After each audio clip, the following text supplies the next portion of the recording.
get started. Hey, welcome to Blobby's Pit, episode 2, College, with special guest, UrememberFrank. Hey, everybody.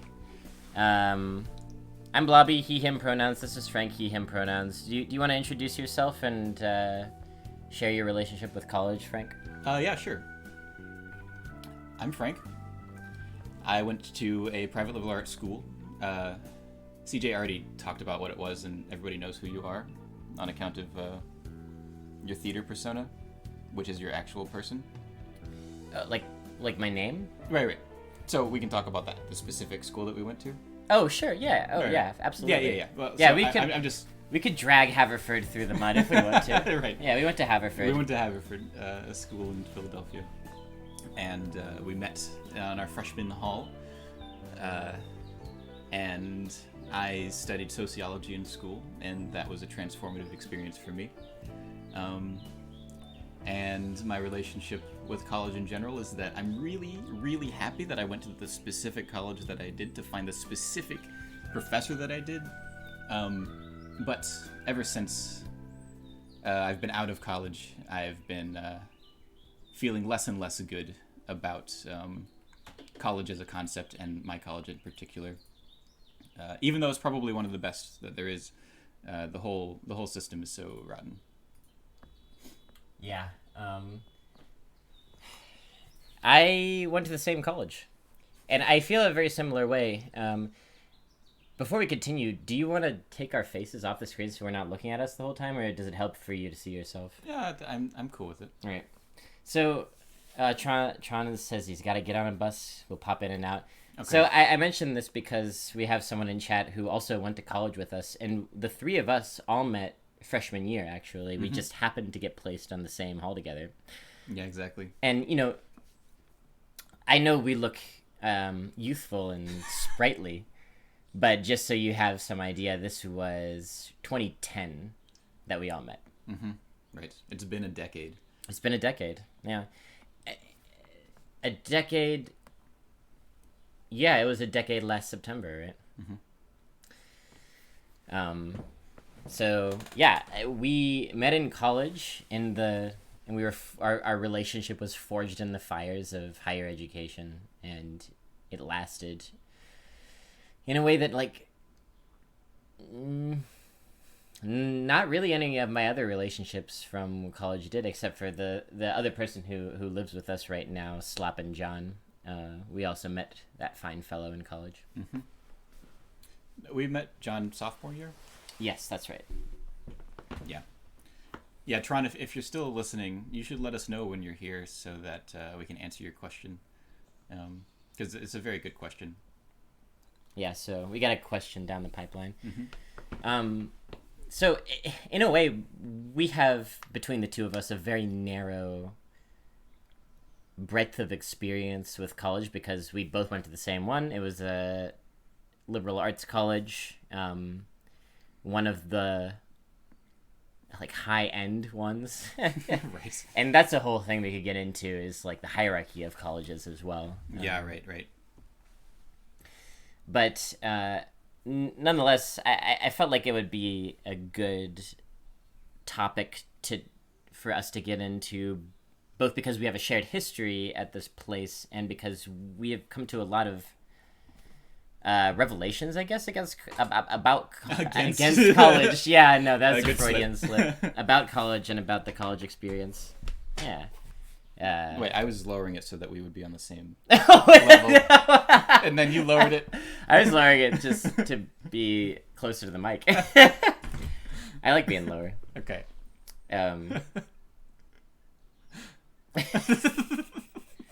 So I guess we should start with a broad overview of our experience at the time that we were going to college, rather than our reflections afterwards. Yeah, great. Yeah, that's a good idea. Right, that's has a lot to do with Tron's question, actually. Oh, favorite part of orientation week, beginning at the beginning. Great. And so Tron's question was about culture and how we found culture different in college versus where we came from. Oh, okay. which is a really good place to start because we both sort of felt like college was a completely new thing that we wanted to. I don't know. We wanted to grow, and now we're realizing that there was still more for us. There was still a lot of growing to do afterwards. So that's how I'll frame the overarching structure of the conversation, I guess. But our favorite part of orientation week. What do you think?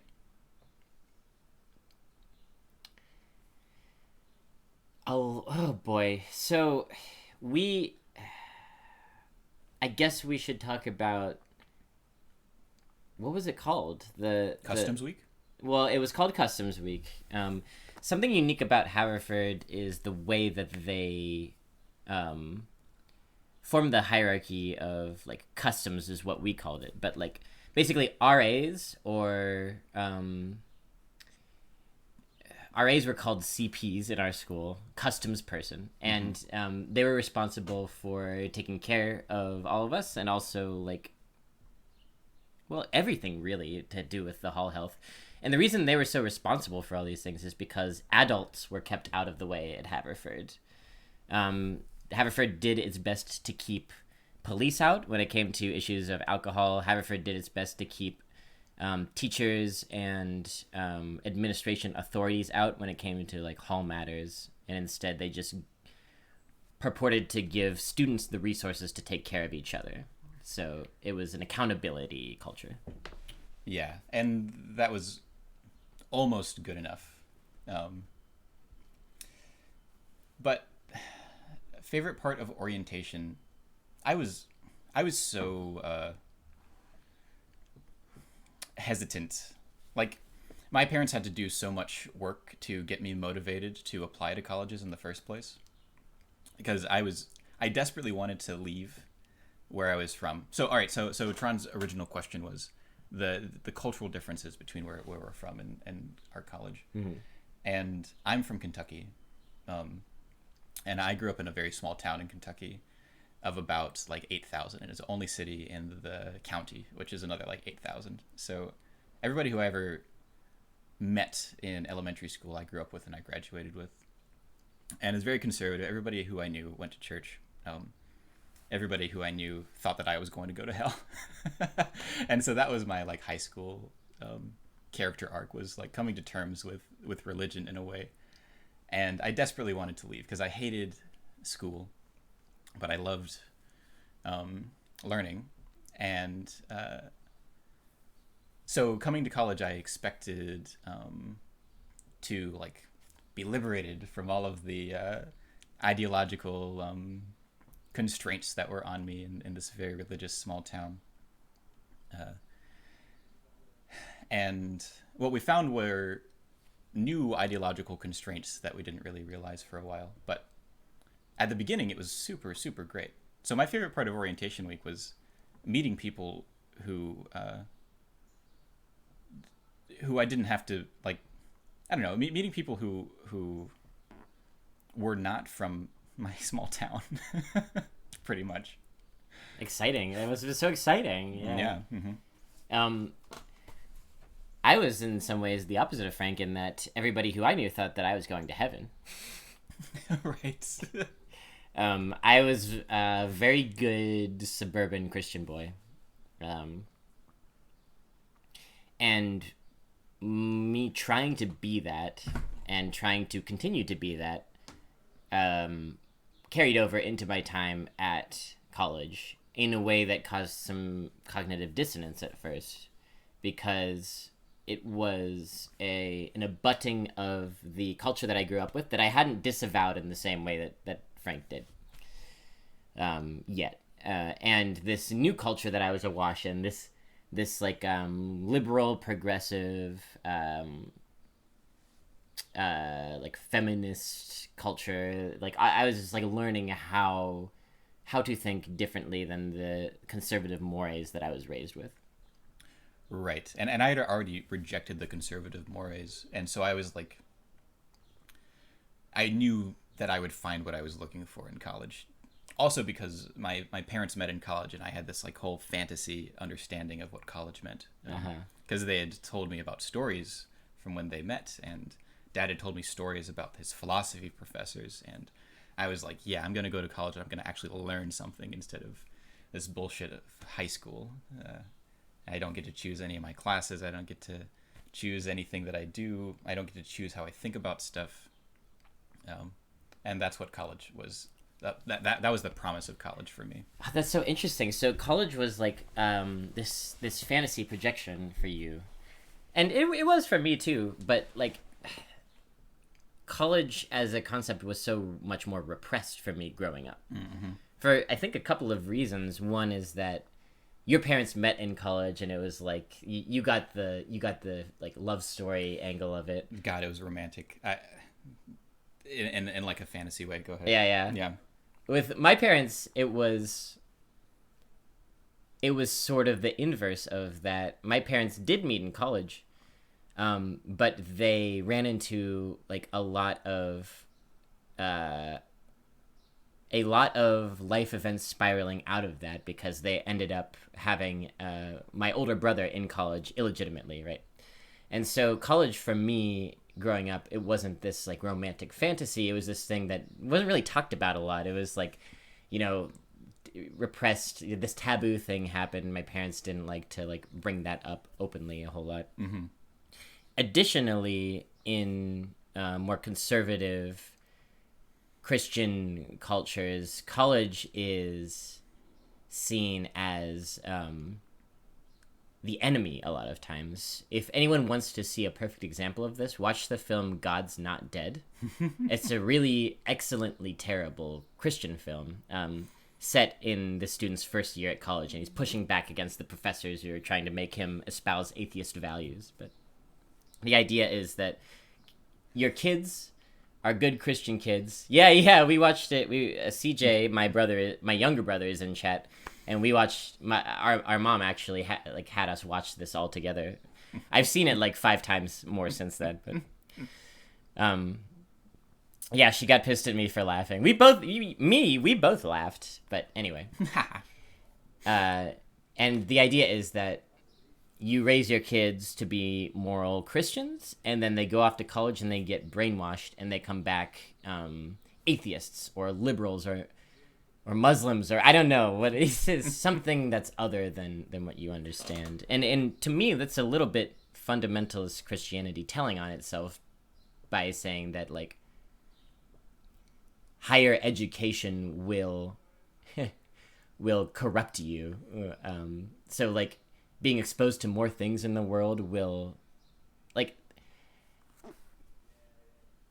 that it should be a telltale sign that your ideology is insular if you're afraid of being exposed to more things, I guess, is my point there. So I was in this in-between place very much going to college. Well, you're going to get brainwashed by communists. Yeah, right. Whose only locus of control is college.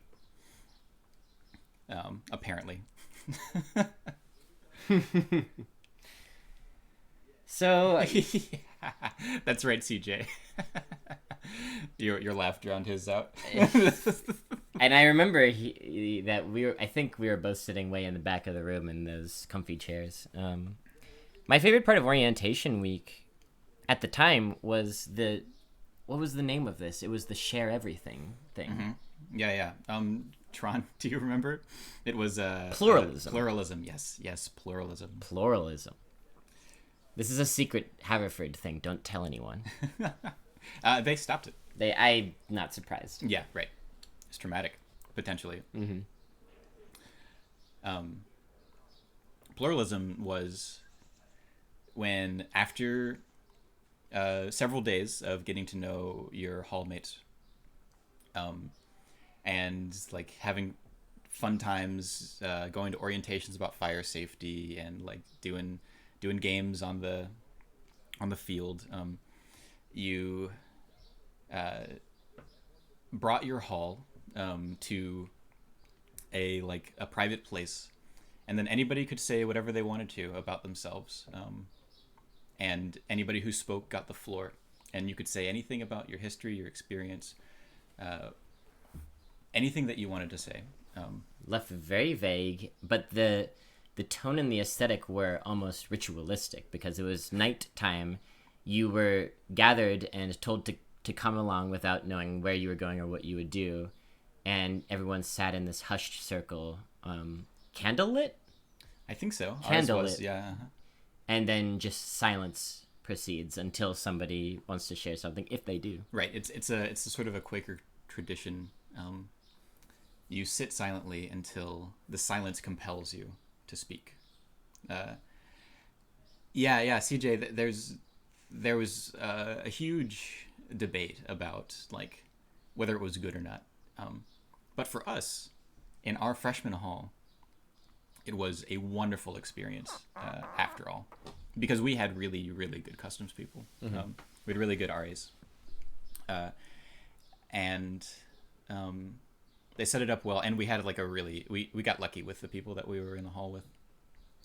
And we all spoke very honestly about our fears, about college, about like things that had happened in our lives, about past trauma.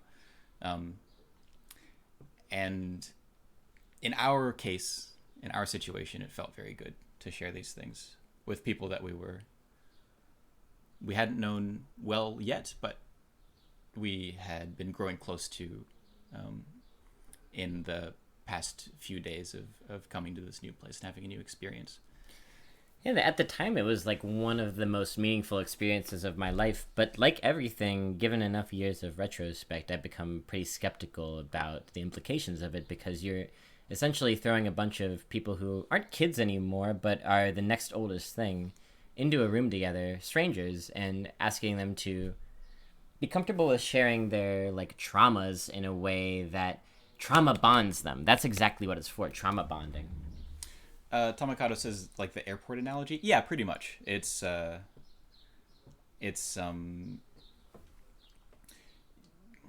your orientation to the new place, to the new world that you're entering into. They are the bearers of the culture of the place, and they sort of orient us to how life works at Haverford.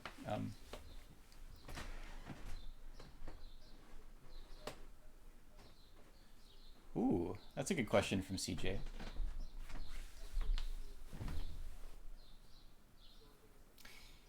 Have you ever gone back and read your blog post called "I Am Ready About Leaving for College"? I'm sure I have, but it's been, I don't know, many years. I'm pretty sure, so when I was going towards college and in college, I had a blog, and I'm pretty sure I took it off the internet. Like, I made it delisted since then. Because I wrote a lot of Monka-esque kind of cringy stuff. Absolutely. And I probably wrote a lot of stuff that was like meaningful and raw as well.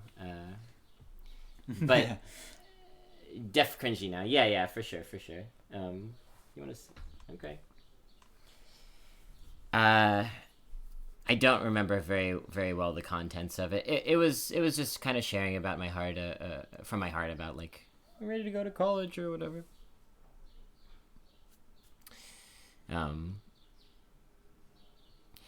And to me, college was like, it was a necessary wake-up call in a lot of ways.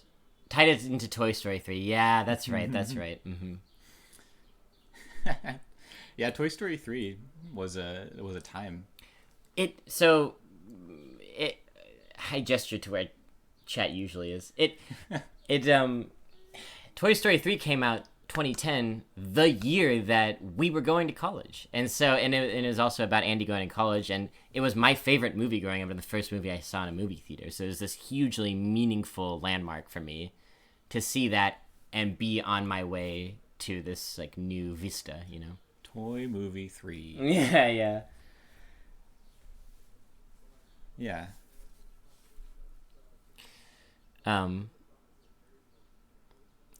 But yeah, college represented all these things that I wasn't allowed to think growing up, and that I was then told Um,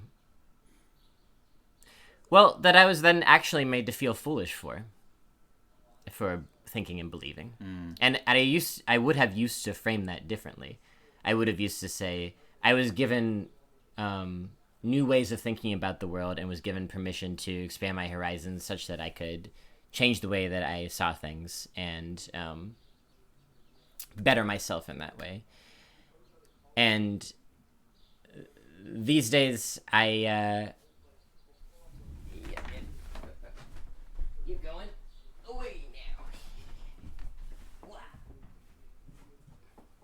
now. Sorry, Chad. I have ant poison in the corner there, and our cat was investigating it. Oh, So, yeah, good lookout.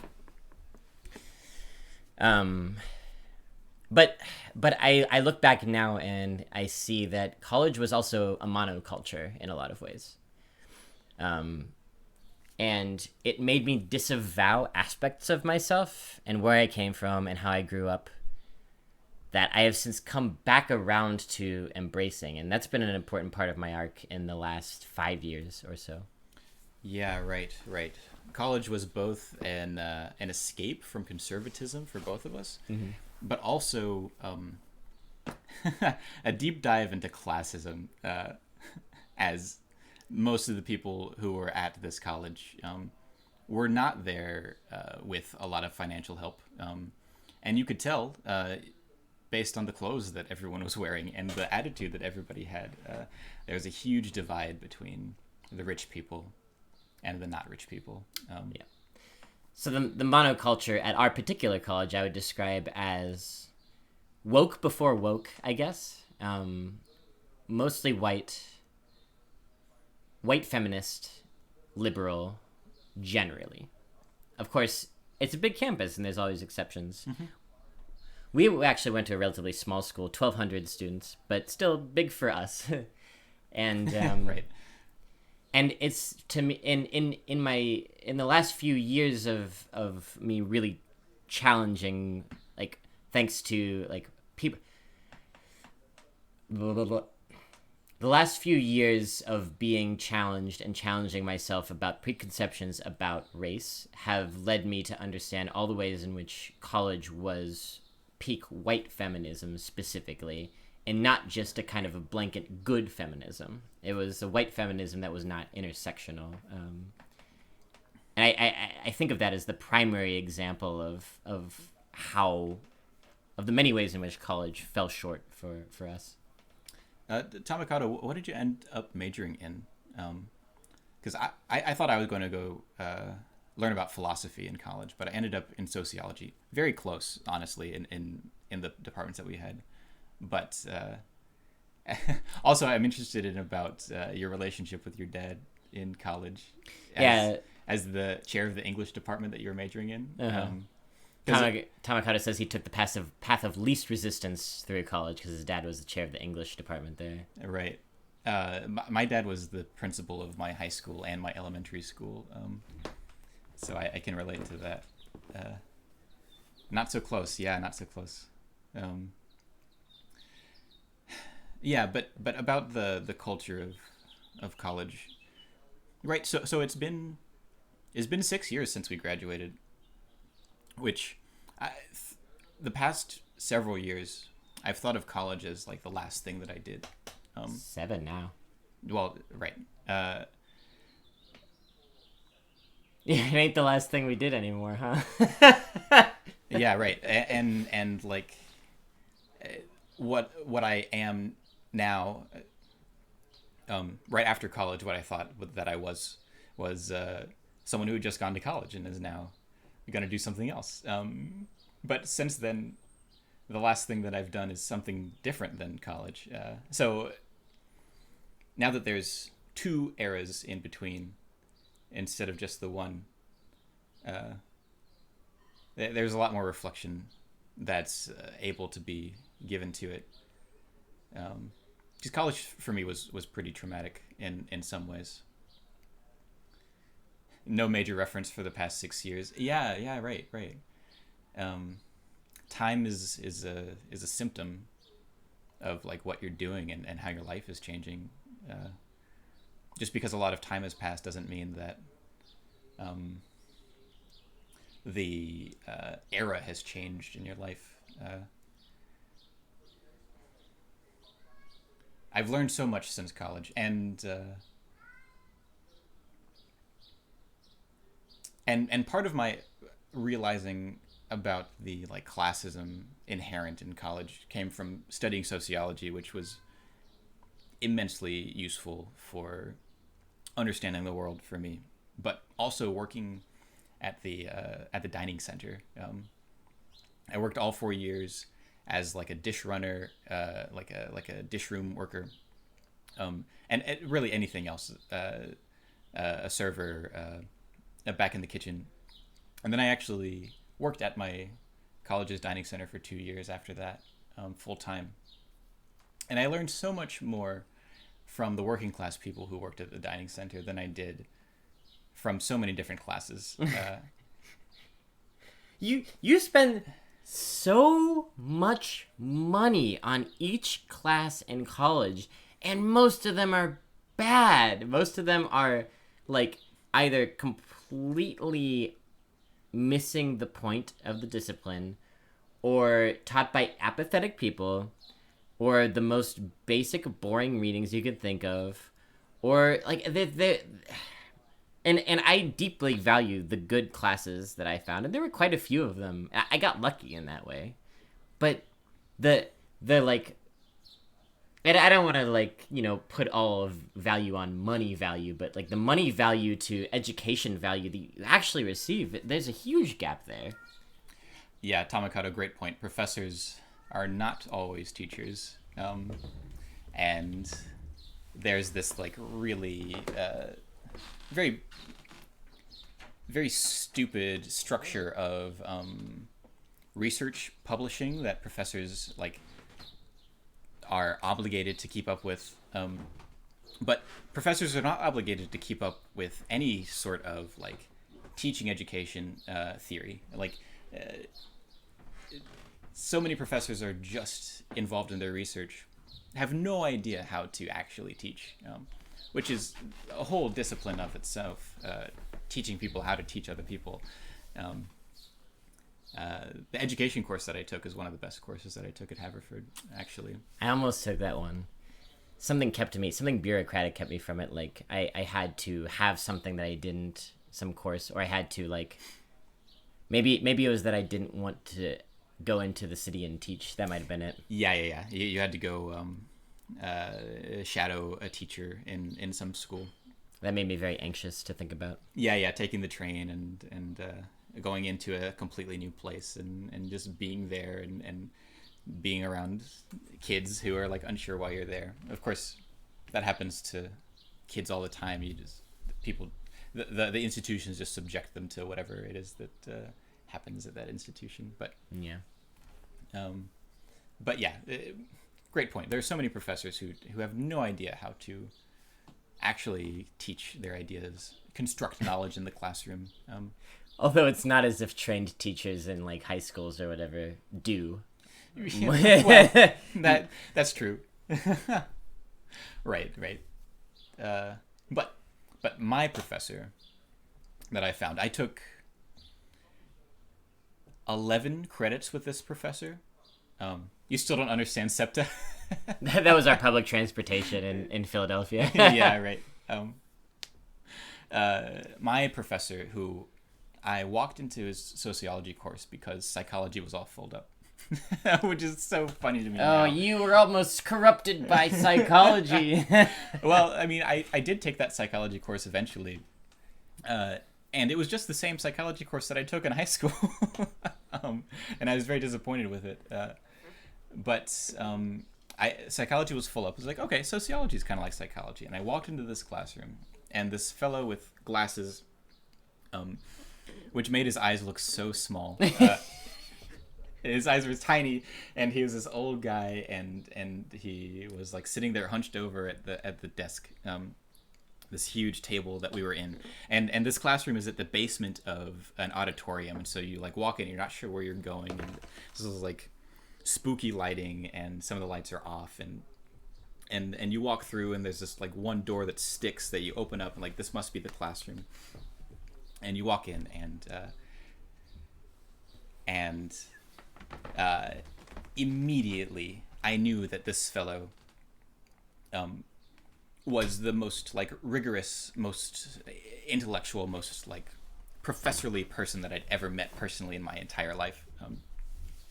And I was scared immediately. I was like, wow, I'm about to be challenged for the first time in my entire life about my preconceptions. Scared and smitten. Scared and smitten, exactly. And I took a course with him every single semester until I graduated, because it was everything that I was looking for. Because I thought that I was going to do philosophy. I was like, all right, I need to understand these like big ideas that no one ever talked about back home. Right, because philosophy, before you learn philosophy, seems like the discipline of ultimate wisdom and knowledge, almost, right? Like it's if you like ideas, that's where you go, philosophy. But it's because you don't understand all the distinctions of discipline yet, really, I think. Yeah, right. Philosophy is great, but it is a very particular thing, too. Yeah.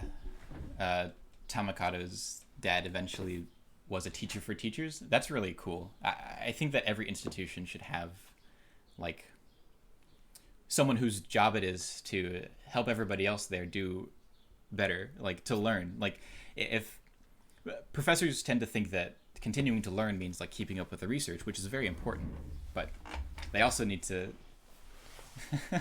learn to do better at the actual thing that they're doing. So that's very cool that your dad was a teacher. And cool what you're doing as a teaching assistant, I assume. I don't know exactly what TF stands for. But yeah, so I walked into this classroom, and what this professor told me, what this professor told all of us is that what college is not a place where you learn a bunch of information. It's not a place where you're just doing what you need to do to be a productive member of society. College is where you choose the framework through which you're going to see the rest of your life. You could choose psychology and see the rest of your life and the world through a framework of the mind, the brain, individual psyches. You could choose economics and see the rest of your life through material exchange and game theory. You could choose biology and see the rest of the world for the rest of your life through the understanding of evolution and microbes and biological systems. But sociology, he argued, and I agree, was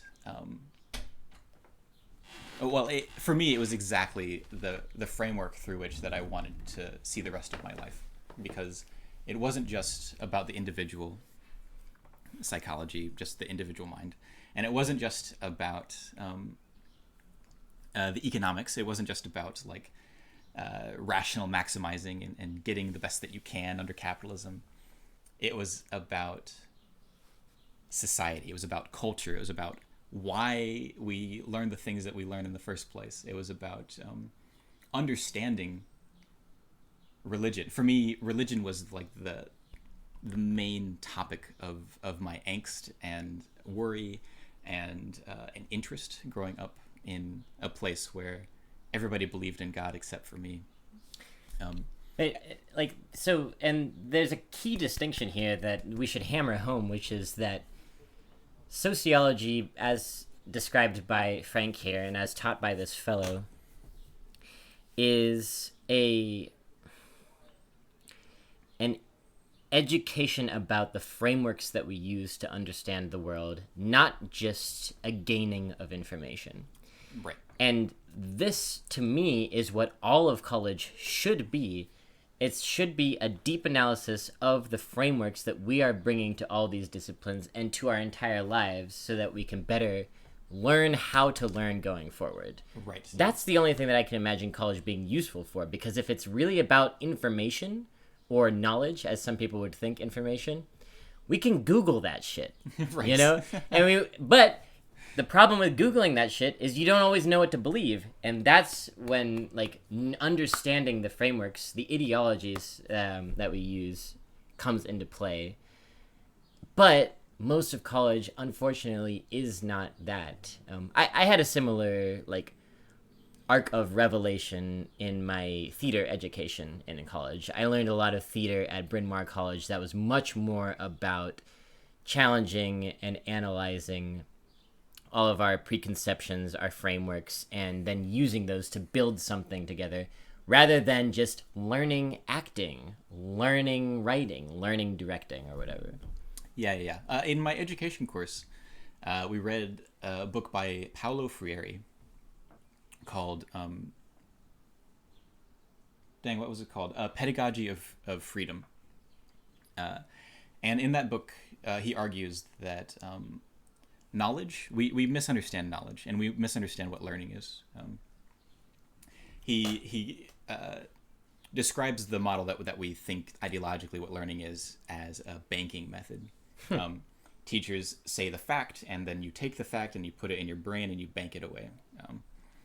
Like learning vocabulary is an example of this. But really knowledge, understanding,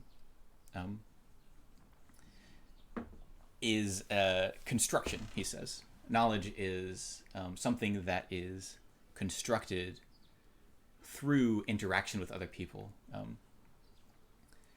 You learn best by coming to conclusions through a process of social interaction with other people who are reasoning with you. And that's really what the process of science is. It's a social practice. And yes, we experiment to try to find some sort of objective truth, but that process is a back and forth of reasoning, and we construct knowledge. We don't just gain it by looking. There's all the rest of the scientific process too, besides just the observation step, which is first. That I still remember that specific book to this day as a teacher. It's so important.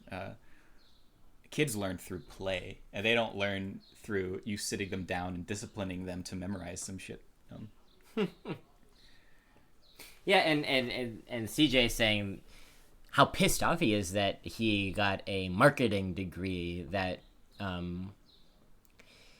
that he can't use in this way that we're describing, because marketing as a discipline, I imagine more than most disciplines, is very much about, you want people to do this, then you should do this, A to B, a kind of like telling you what to do, which to me is not education. That's more like training, like training for a job, which if you're going to a technical school, you want training to be on a job. But I think that there are probably ways, even in marketing, to teach conceptually. I just think marketing's so gross that it's hard for me to think about it. But but to teach framework wise and conceptually, like teach people actual like sociology, how trends work, how culture works, how it moves, how language changes, how all these things in the case of marketing can be exploited. Right. Yeah, and I sort of somewhat ironically, my learning about sociology from a wonderful professor, it made me realize what college was actually for, materially, systemically, which is for profit. Yes, right. Profit. But for the individual, it was for making connections with rich people who were going to get you jobs. Oh yeah. And the actual learning part of it was sort of secondary, except when most professors, I think, are actually motivated by some sort of enjoyment of like creating knowledge. and adjunct professors especially are like extremely exploited in this system. So it's sort of a contradiction. There's an antagonism here between the point of college that a professor would say, an idealistic professor, and the point of college in like a sociological material sense. There's a tension there. And I just happened to luckily fall into the classroom of someone who was in it for helping people understand the world. Almost literally fell into the cracks, like because of how hard it was to find the classroom. That's true. Yeah, right. I'll be right back. Yeah. So and I also took some classes with this professor, and I'm so much better off for it.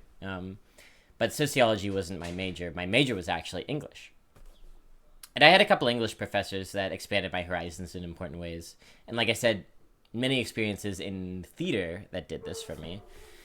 And, to be fair to my college experience, a great deal of what I talk about on the day-to-day and share with y'all in chat came from the learning that I did from these handful of wonderful mentors in college. But also, a great deal of the frustrations that I share day to day in chat come from the limitations of much of what I learned in college. So it's important when we're talking about college we can acknowledge when things happened to work out for us. I think Frank and I got pretty lucky in that way. Most folks go to college and they don't really find those professors. They just kind of coast. And college is this, it's this kind of volatile cocktail of new horizons. So,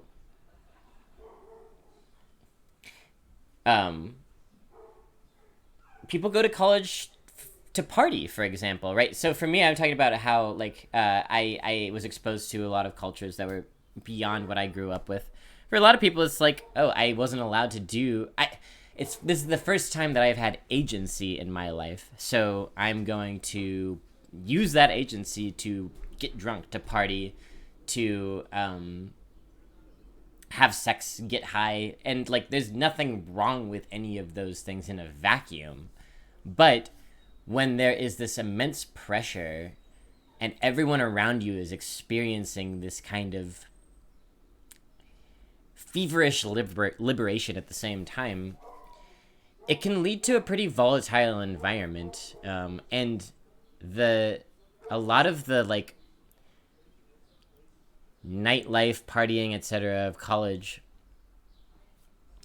I was pretty volatile, it's And I was not super a part of those escapades, but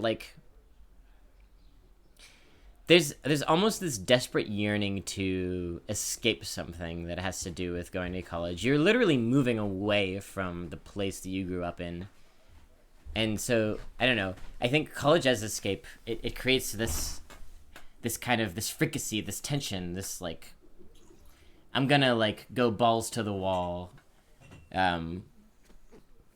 vag to the slab. I don't know what the corollary is there. I'm gonna go hard. And that leads to a lot of mental health crises that don't get addressed and that resonate through the rest of these people's lives, sometimes never to be addressed.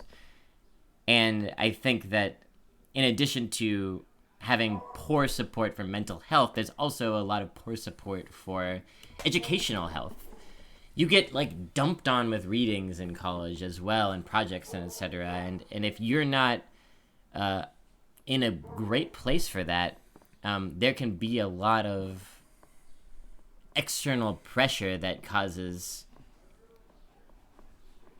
cause repression, that can cause some mania, that can cause depression, anxiety, stress. And so everyone is feeling these extreme emotions, and everyone is also trying to pretend that they're having the best time of their lives. Right. And I wish I could just tell people that they could chill out a little bit. Yeah, Tamakata says sometimes students are too busy with coursework to do any learning too. Yeah, that's a very good way of putting it. Yeah, that's an extremely good way of putting it.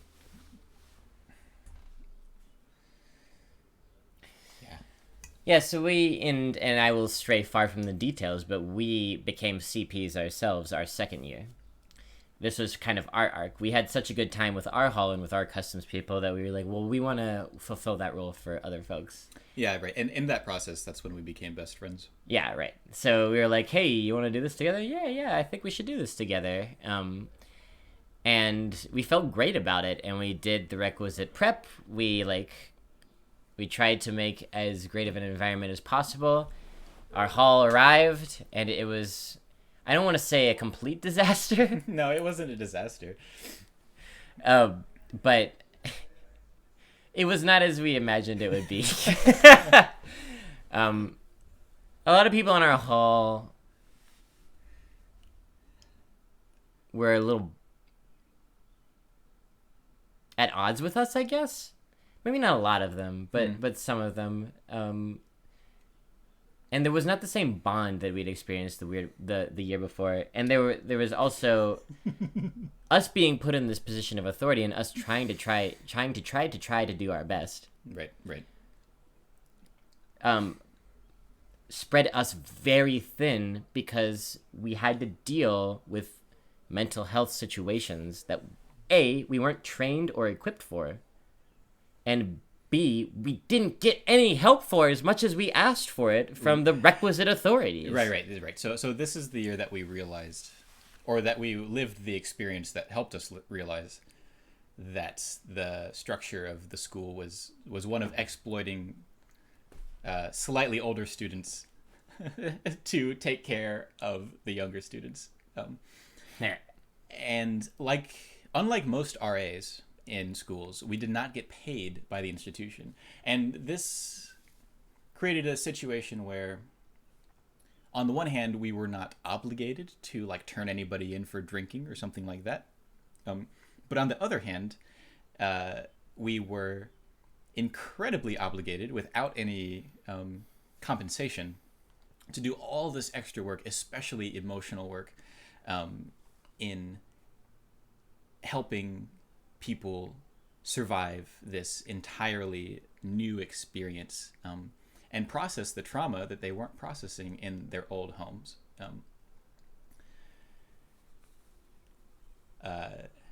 Yeah. And it was almost like we were we were primed to love the fact that we weren't being paid, because we were told that it was service. We did it because we cared about it. Right. That was the big thing. RAs who get paid, they can do it for selfish reasons. We're doing it because we're pure of heart. Right. But really, the college was extracting a fuck ton of labor out of us. Yeah, extreme. And when we ran into situations where we desperately needed help from mental health professionals, this is one of the worst things about the school that we were at, and about schools in general, I think, is that any student who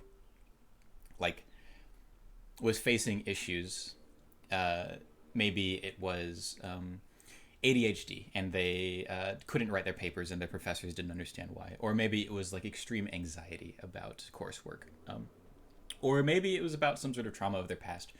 All of these issues, these students who have a need, they had to seek out the resources themselves.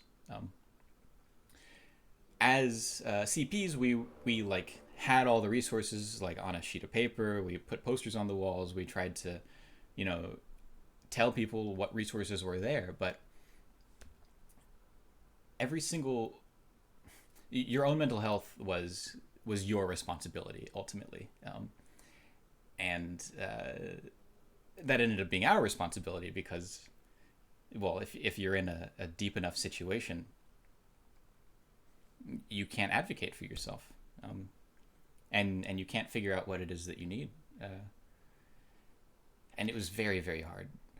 And so this liberation that I talked about a little while ago, this like fulfilling of self-actualization, that is the fantasy of college that brings us all together here.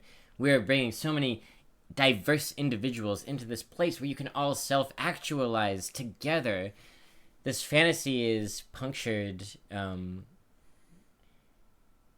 by the lived-in reality, and some people see that, especially if they go to shittier colleges. Like, I've heard a lot of horror stories about Ursinus College, where the faculty and administration is openly white supremacist, for example. Or sometimes, like in our case, everyone is putting on a really nice, good liberal face of like, yes, I care and I'm progressive and blah, blah, blah. And so we don't realize it until years later that we are just kind of getting brushed off. Because, like, in reality, we go there for 4 years, and if we're having issues, well, they're rid of us after that. Right.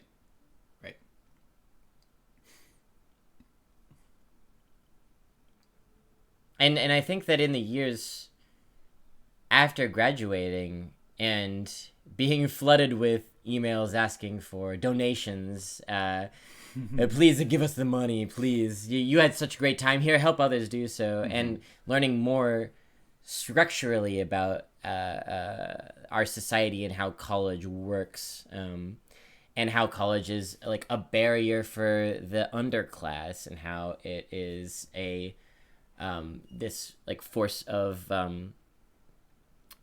gatekeeping, and for those who are from a multi-ethnic background, like coming to college and getting flattened into the whiteness of it all, it's kind of chilling to look back on how grateful we were and how happy we were to forgive the people with the most power for creating that toxic environment for us. Right. Yeah.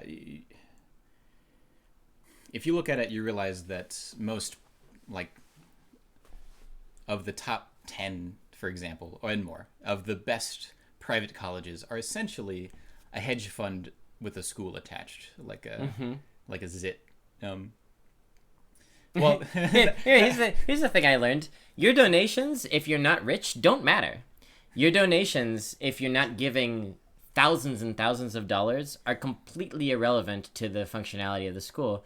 They say that they're so grateful for it because it looks good to have a higher number of donations. They say every dollar counts because the numbers of donators looks good to their board, so they can get the ultra rich to continue donating thousands and millions of dollars to them. That actually keeps the school lined with money. Right. Yeah, CJ, you had to call 911 and perform CPR at 1 a.m. That's a terrifying story. Yeah, we've had similar, not exactly the same, similar experiences. I had to handle panic attacks before I understood what panic attacks were. Right. Is my corollary. Yeah. I had to clean up vomit and stuff too. That's fine. I don't mind that. But like, I still get angry when I think about. Yeah. When I think about that. Yeah. So one of the best courses that I ever took in college. Yeah, I think that's right. Tabakata says either donate $1 or thousands of millions, but not in between. I think that's exactly right. Right. I do not donate any dollars. Yeah, me neither. They got all my dollars when I went to begin with. All my parents' dollars. So one of the best courses that I ever took, which helped me understand what college was afterwards, is called Class, Race, and Education. It was so enlightening. So you think, okay, we've got disparity across racial categories, we've got across class categories, and we want to educate people so that they can get good jobs, right? That's the classic like upward mobility story. You get educated, and then you have access to all these better jobs than you would have otherwise. Which it's somewhat true, but the thing, and so this is the process that's supposed to alleviate racism, because as soon as someone who is marginalized can get this education, then they don't have to be marginalized anymore, supposedly. But the way that it ends up working is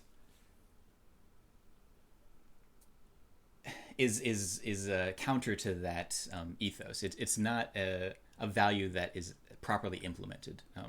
This understanding of equality that we've got. So, if you have an institution that is predominantly white, and predominantly has like the culture of white American, and you admit people who are poor or marginalized, of a different cultural background, and the institution itself is racist, then those people aren't going to have a good time in the racist institution. You think that they're going to come there and then they're going to, learn all the things that they need to have the upward mobility and have more success. We value success in this country above all else.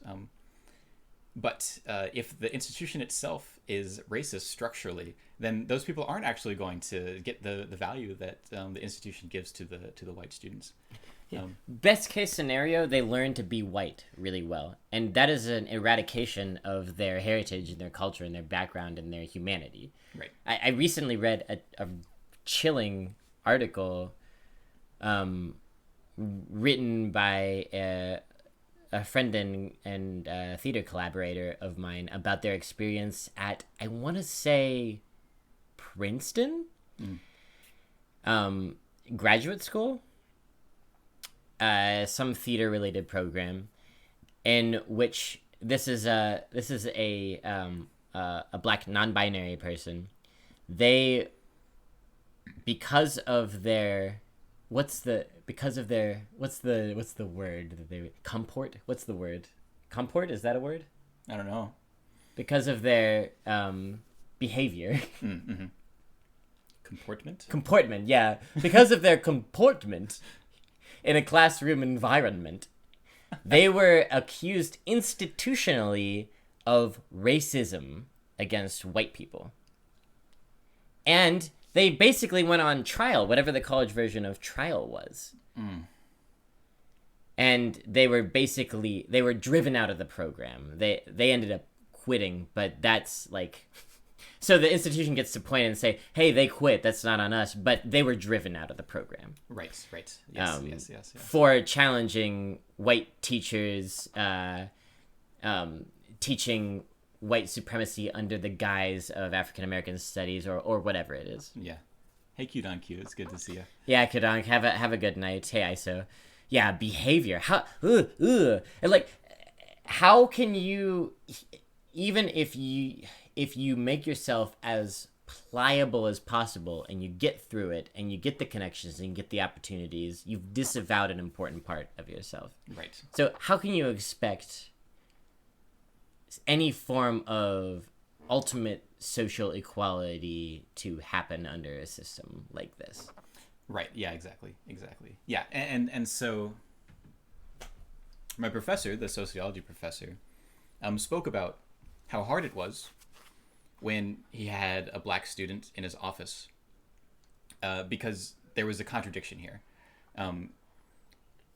To give the student the best choice, the best chance of success, he says, well, the best that I can do for you individually is to say that, you got to figure out how to exist in this institution as best as possible. But But really, if we're speaking truthfully about the world, about the structure of it all, the truth is that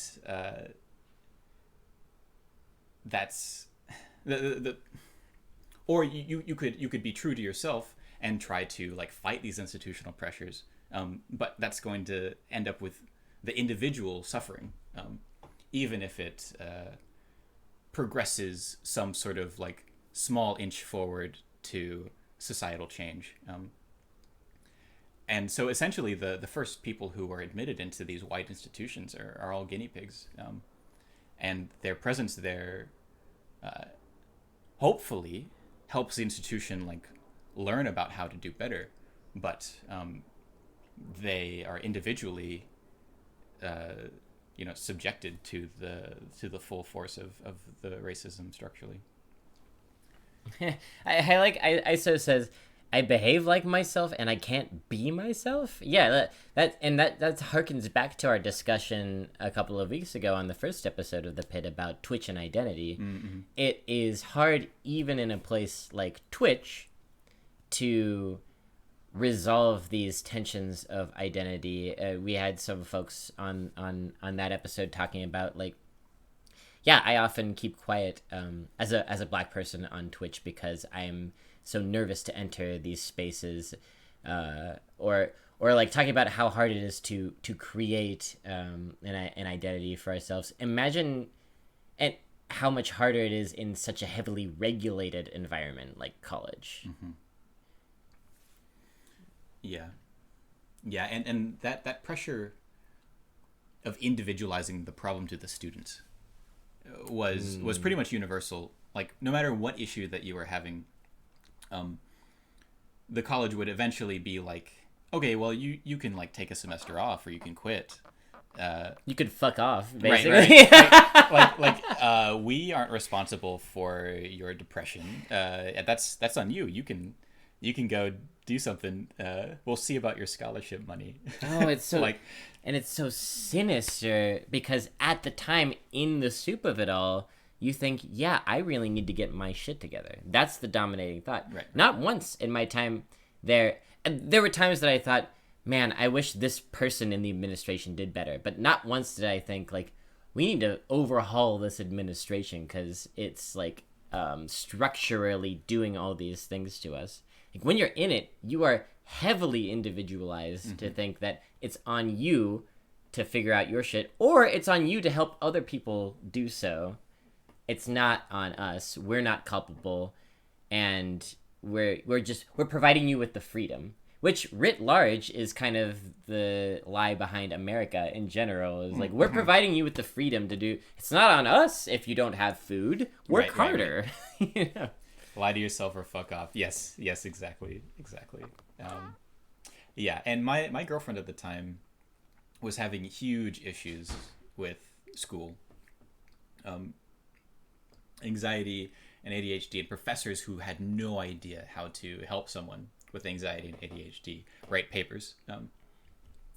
And it was just harrowing being the only support person for this person throughout 4 years of just like bashing your head against the wall of this system that didn't work for them, for her. Yeah, you blame yourself and yourselves. Yeah, exactly. It feels like there's a parallel, Tamakato says, between college and the workforce, where whatever education is in college has to be you providing value, you proving yourself to others, you jumping through hoops. Yeah, right. And I guess that's a pretty good synthesis, because I suppose in that way college prepares you for the brutality of the workforce. Mm-hmm. Yeah, I mean, and in high school too. Yeah, and we went to a great college. We did, and we have all these like traumas carried over from our college. But if you look at the colleges that were better than ours, like the Ivy Leagues, they were cutthroat and super toxic. Man. You look at the colleges that were worse than ours, and they're like mid-range colleges or like community colleges, and they're like basically money sucks, where you're not getting any resources whatsoever, and where everyone's apathetic. Well, community college seems like a great model now that I've been to private school. Yeah. I mean, if you're gonna have to get a degree, right? Yeah, exactly. It like takes seriously what degrees are actually for, which is a piece of paper that you need to get jobs. Yeah. And it doesn't pretend like. Well, so there's a pretending here about like, oh, we're about learning, liberal arts education, and if you find the right professors, it's true. But if you don't find the right professors, then it's not true at all. It's just a farce. And again, that's individualizing the problem. Is saying, hey, you need to find this individual who can like help you the most. Mm-hmm. And more often than not, those oases, those people who are like really trying to expand horizons and do best by their students, are first of all under great duress because they're like trying to help so many people all by themselves. Mm-hmm. And also they tend to be the people most at odds with the institution. Like this professor that we've been talking about Right. was constantly warring with the institution to the point that they were trying to bury him, essentially. Yeah, right. The provost's office was like constantly trying to shrink the sociology department. Troublemakers. Right. And I only had 2 professors to choose from for several years of college. Eventually, we got some adjuncts in there. Hey, Gialdi's. Yeah, I mean, so we're not gonna like do a recap per se, but because you can find this on YouTube later. But yeah,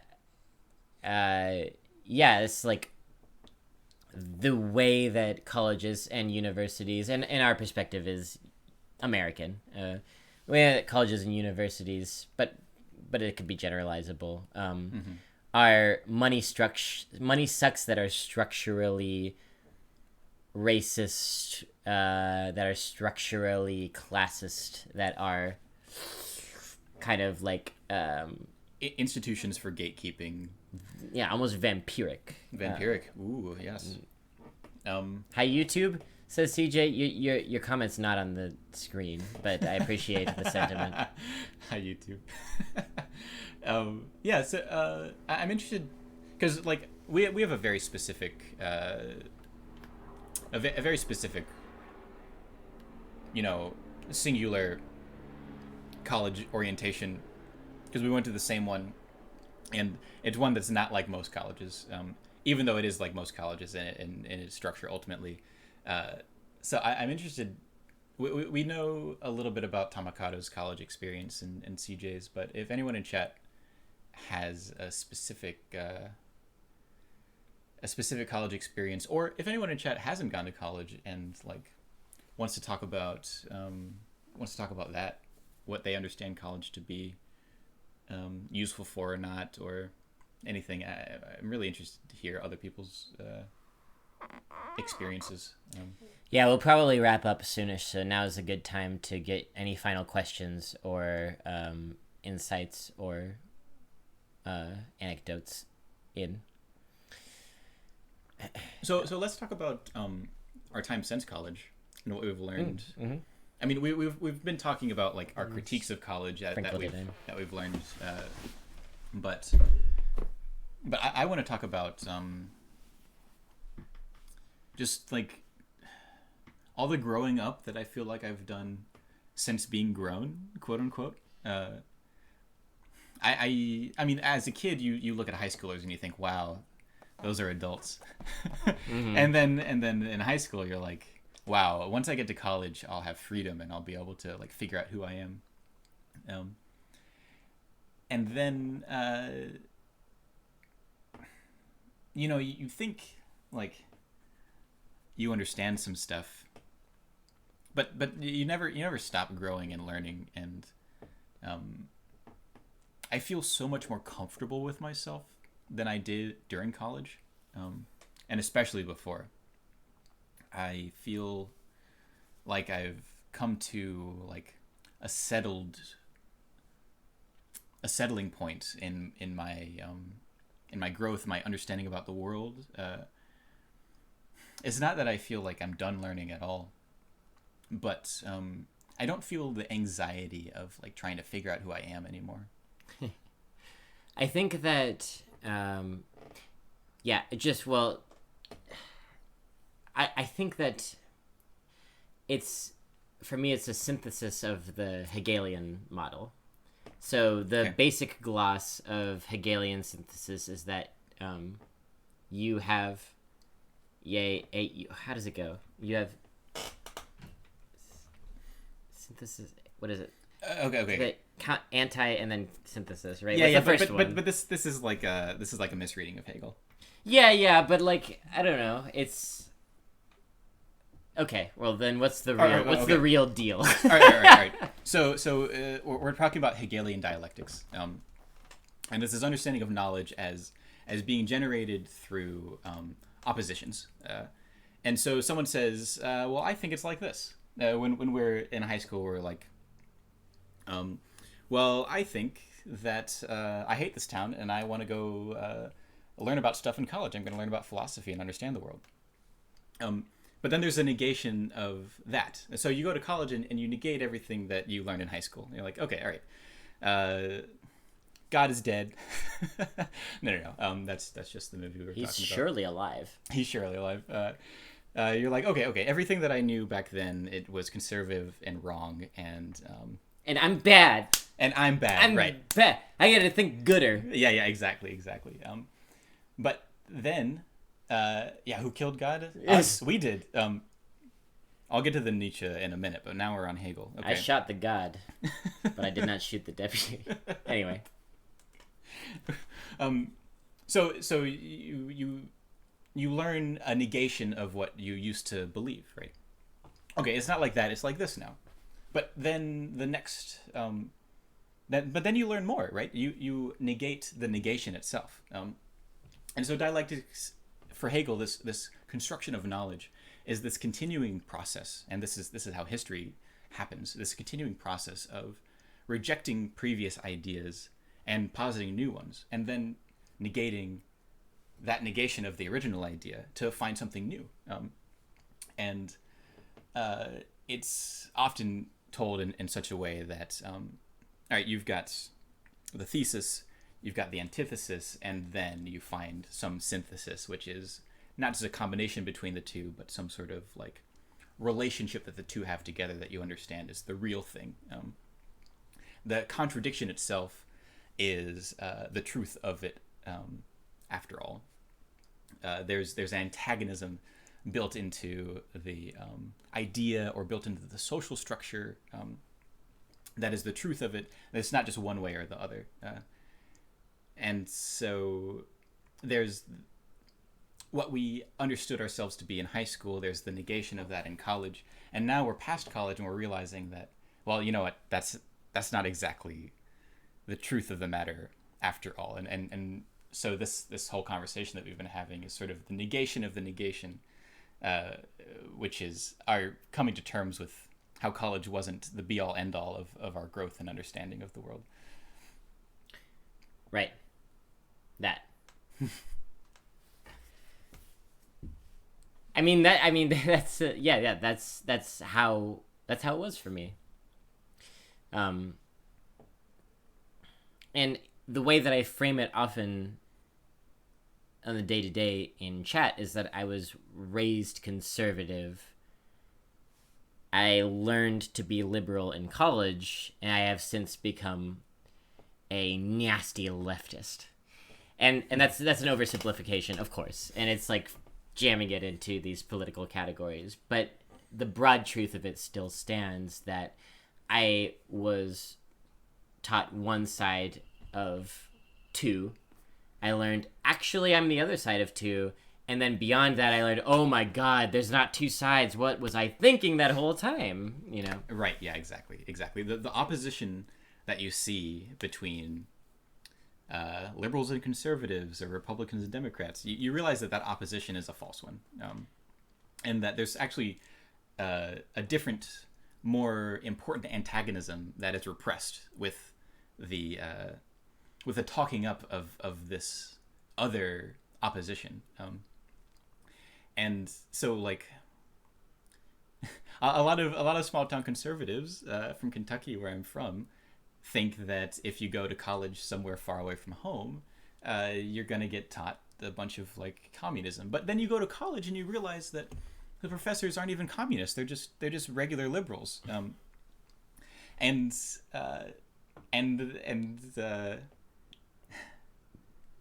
what is called communism is actually like a repression of that whole part of the political spectrum and understanding. I was very lucky to find a professor who actually taught me about Marx and about social theory in general, because it's so repressed in American culture, especially. We think of the world in terms of individuals, and the framework that I found in college, because I was lucky to, is one that broadened my perspective. It shifted my theoretical framework from one of individualism to one of social structure, and understanding ourselves. The individual can only exist in terms of a relationship to the collective, and that's something that's completely repressed in American culture. I'm gonna like machine gun the chats a little bit. Geraldus is talking about how in Greece it's an ongoing conversation now. People are trying to move more towards private education, even though there's a long history of public education.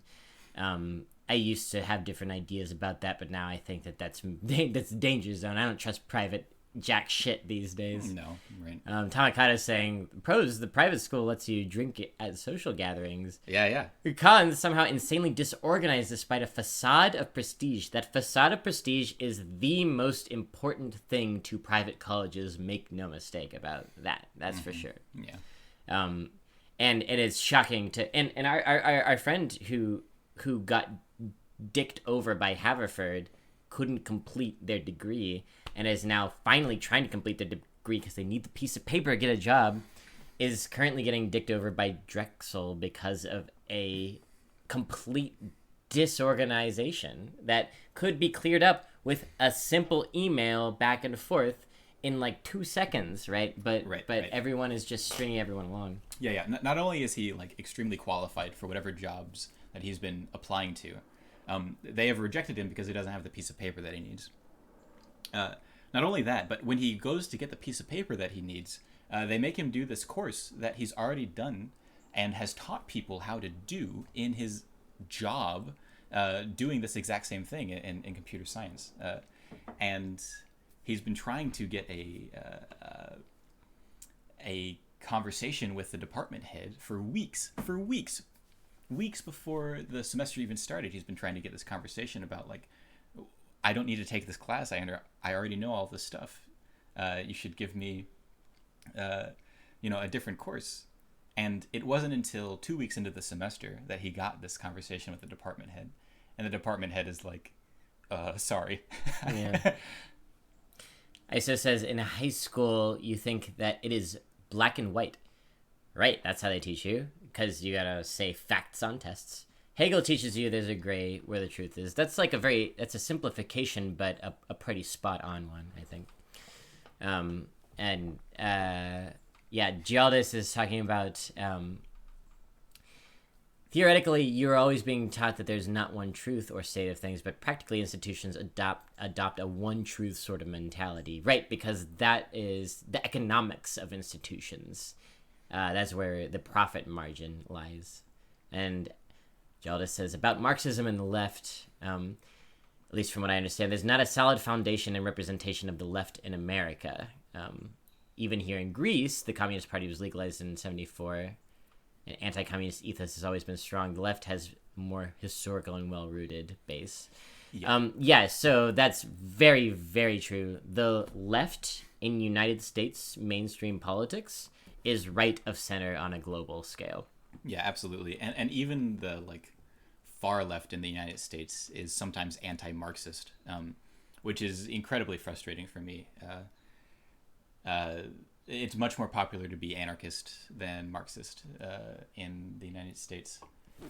And so imagine like if you actually care about the world, how hard it will be to find at any given institution a mentor for leftist political thought, if especially in the United States the dominant ideology doesn't even know that exists. Right. We're so individualistic that we can't think in terms of social structure whatsoever.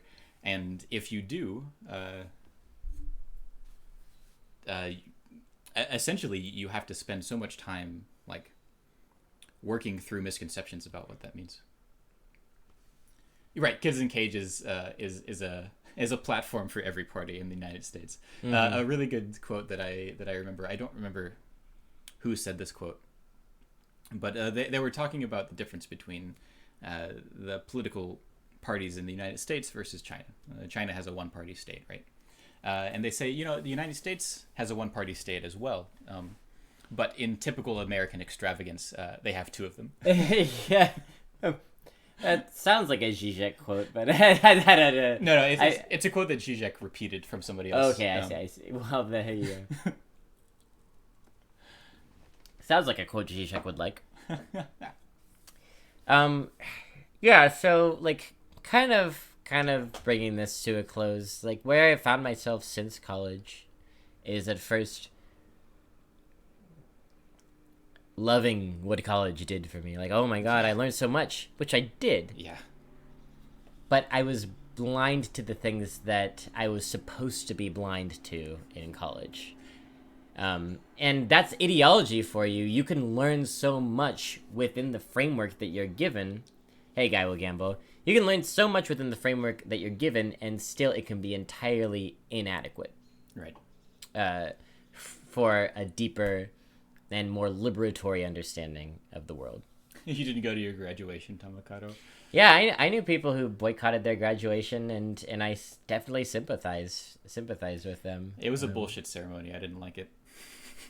Graduations are awful. By the way, just a side note. If you see my graduation photo, I didn't want to take it. Like, my face was completely dead and neutral. It's a really funny photo. Da, da, da, da, da, da. Yeah, that's right. And yes, so since then, I guess, yes. Oh, yes, it was. That's a whole other can of worms. Yeah, a motherfucker came to our graduation and told us how we were being, like,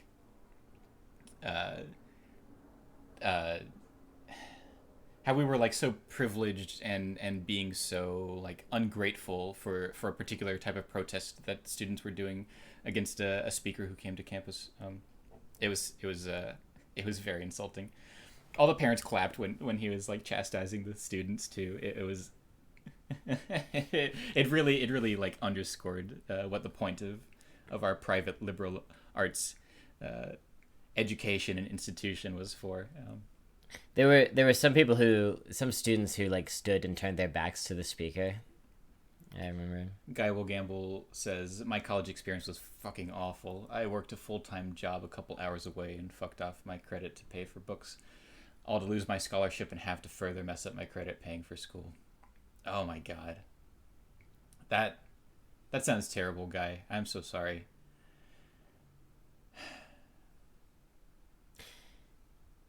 Yeah, the whole like scholarship, like ransom money. Yeah, exactly. The graduation Tamakato went to had a speech that went for a pretty creative metaphor that went something like, life is like a journey. I went on a journey once. It was like life. For like 30 minutes longer. Oh, the places you will go. Yeah, not to mention the social issues. Yeah, right, Guy. Yeah, we've been talking about those a lot the past couple hours. I'm the reason I'm scrolling on my phone is that there's a really good picture of me from graduation that I wanted to find to show you, but I don't know if I'll be able to find it in time. But yeah, but yeah, I've settled more into myself, and that has involved a capacity to critique institutions that I didn't have at that time, because I was always taught to trust authority, and that carried over to college. That capacity for challenging institutions, I'm very grateful for, because it allowed me to confront a lot of things about myself that I took for granted, and that were allowed to flourish in a white supremacist college setting, unobserved by me. These things about myself. Mm-hmm. Yeah. So what do you want to do with the rest of the night? Continue to drink. I want to continue to drink. Do you want to play some more Arena? Oh, I don't know. Probably not. Right. Probably got to sign off. That's fine. I do it a lot less than you do. That's true. Yeah, we can it's play my frog job fractions. after. Oh, we could play frog fractions. That's true. How you're institutionally conditioned in college feeds directly into the corporate world. Yes, precisely, Guy. And the private institution that we went to was all about connecting rich kids with their like parents' friends who could get them jobs at Goldman Sachs. But we found the right professors there. I actually kind of want to go back and retake the sociology courses that I took in college, because now I understand so much more about the world than I did then, and like the papers that I would write would be so different. The things that my professor was like trying to get us to see, like I really understand now, and I didn't then, which is the point of learning. But I'm just so grateful that he gave me the framework that I could use. My professor, the professor that I took a course with every single semester, he gave me a framework that I could use for the rest of my life to understand the world better than I did before. And there's really it's really what we ought to be striving for, but it's not on the radar at all. It's not on the radar at all. How you're institutionally, yeah, exactly. I love the fantasy of retaking classes. Yeah. You're right. Because it's a fantasy that it's like, if I knew then what I know now, Right. Yeah. Any parting thoughts, anybody? We've been going for pretty long. It's true. I don't know. Go to college if you have to. Don't let the bastards get you down. Yeah, that's right. Yeah, find a student union or something. College did not work out the first time around for Slop and John. Yeah, second time going is okay. Yeah, we talked about a little bit about your story, Slop and John.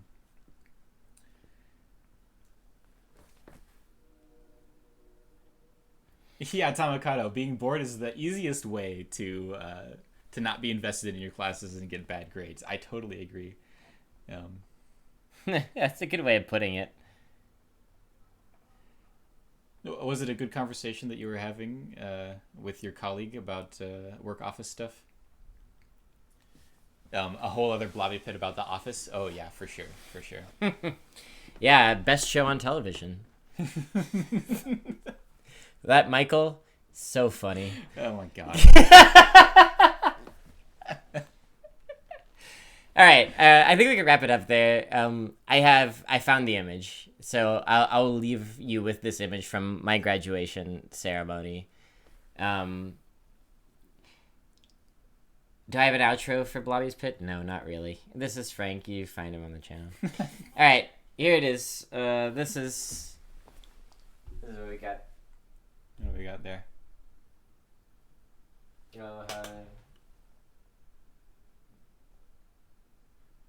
Oh, the glass is reflecting it. Sure is. That's me in the back, by the way. Yeah, there's Blobby in the back without the hair. Without the hair.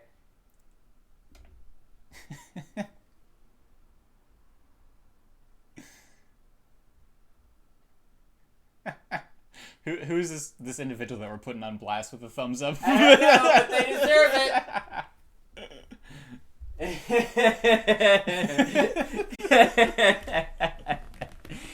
that's pretty much how I feel. All right. So long. See you next time.